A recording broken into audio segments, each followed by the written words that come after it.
Brothers, today we received a Ducati Scrambler V2 from Hangzhou with a current mileage of over 20,000 kilometers. The owner contacted us hoping we could do a full maintenance on this bike. Today, I'm going to share with you a pure enjoyment version of the video.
So, this Streetfighter V2 from Hangzhou Zhejiang is considered fully serviced now. When it arrived, the owner also told me that at 24,000 kilometers, the bike had started to develop some issues.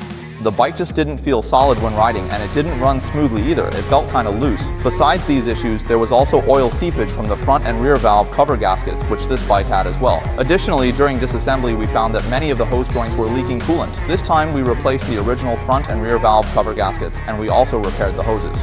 We also replaced the spark plugs for both the front and rear cylinders this time. The rear wheel axle was serviced as well because for Ducati, it's recommended to service the rear wheel axle every 10,000 kilometers. As for regular maintenance, we took care of things like brake fluid, engine oil, and oil filter, and both the front and rear shock absorbers. Although there was no oil leakage found in the front shock absorber, the shock absorber fluid was quite dark.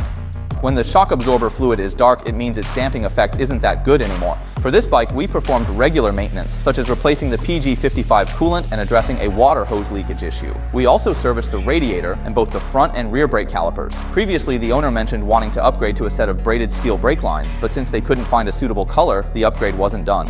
Everything else is fine. Later, we'll carefully inspect the vehicle one more time, and after the inspection, our technician will deliver it to Hangzhou. Alright, that's it for this video. Thank you all for watching patiently. Follow me to learn more tips and knowledge about racing bikes.